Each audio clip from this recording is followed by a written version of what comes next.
नमस्कार, मेरा नाम डॉक्टर सुवर्चला है। मैं जीवा फर्टिलिटी सेंटर्स में साइंटिफिक डायरेक्टर हूँ। हम जब आपको इनफर्टिलिटी के लिए ट्रीटमेंट देते हैं तो बहुत सारे स्कैन्स आपको प्रिस्क्राइब किए जाते हैं, कुछ पहले बाद में ट्रीटमेंट के दौरान। तो आप कभी सोचते हैं कि इतने स्कैन्स कर क्यों रहे हैं और इसमें क्या पता लगा रहे हैं, ये सब आज जानने की कोशिश करते हैं इस वीडियो के द्वारा। सबसे पहले तो समझिए कि स्कैन्स ट्रीटमेंट के दौरान ही नहीं, सबसे पहले भी किया जाता है। जब आप पहली बार जाओगे, चाहे आप पीरियड के कौन से भी स्टेज में रहे, पीरियड अभी हुआ हो, बीच में हो या बाद में हो, डॉक्टर आपका स्कैन करना चाहेंगे क्योंकि वो देखना चाहते हैं कि आपके ओवरीज कैसे हैं, उसका वॉल्यूम क्या है, उसका साइज क्या है, कितने ओवरीज हैं, क्या पैदाइशी एक ओवरी नहीं है, उसे कंजेनिटल इशू कहा जाता है, या ओवरीज में नंबर कम है अंडों का, या एंडोमेट्रियम की वजह से ओवरीज में कुछ डैमेज हुआ है, उसका ब्लड फ्लो कैसा है। ओवरीज में अगर ब्लड फ्लो ठीक ना हो तो हार्मोन भी ठीक तरह से नहीं पहुंचेंगे, तो इसीलिए ओवरीज का ब्लड फ्लो भी जांचा जाता है। सिर्फ ओवरीज ही नहीं, आपका एंडोमेट्रियम यानी गर्भ भी ठीक से जांचा जाता है। क्या कुछ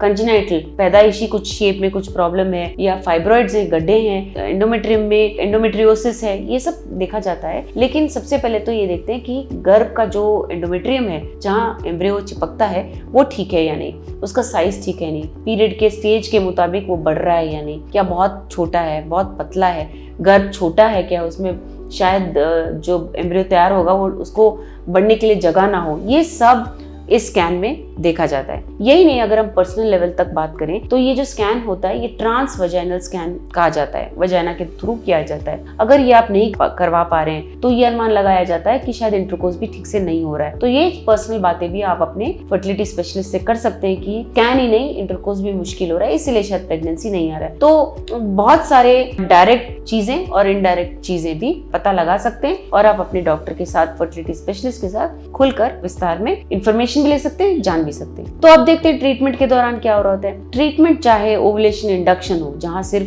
टैबलेट्स देके अंडों को बढ़ाया जा रहा है, या फॉलिकुलर स्टडी हो जहां कोई टैबलेट्स नहीं दिए जा रहे हैं लेकिन अंडों का ग्रोथ देखा जा रहा है। आपको 2-3 बार बुलाया जाता है कि अंडों का साइज ठीक है क्या, रिलीज ठीक हो रहा है क्या, रिलीज हो गया क्या, ये सब नेचुरल साइकिल में भी देखा जाता है, यानी कि दवाइयों के बिना। इन स्टेजेस में, इन ट्रीटमेंट ऑप्शंस में भी स्कैन्स बहुत जरूरी है, इसलिए आपको जब भी डॉक्टर स्कैन के लिए बुलाते हैं अवश्य जाना चाहिए। सबसे इंपॉर्टेंट होता है IUI और IVF यानी इंट्रा यूट्राइन इंसेमिनेशन और इन विट्रो फर्टिलाइजेशन।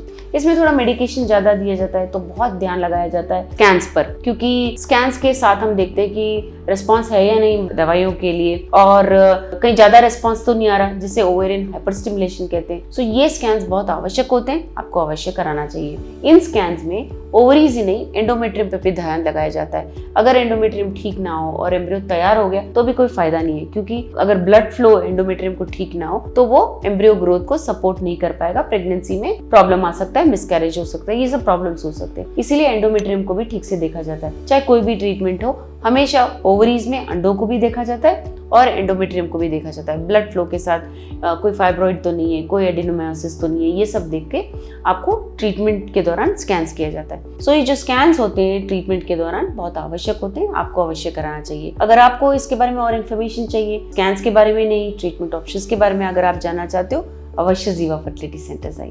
धन्यवाद। हमने इस वीडियो को बनाने में बहुत मेहनत की है, जरूर हमें सब्सक्राइब और लाइक कीजिए। Thank you.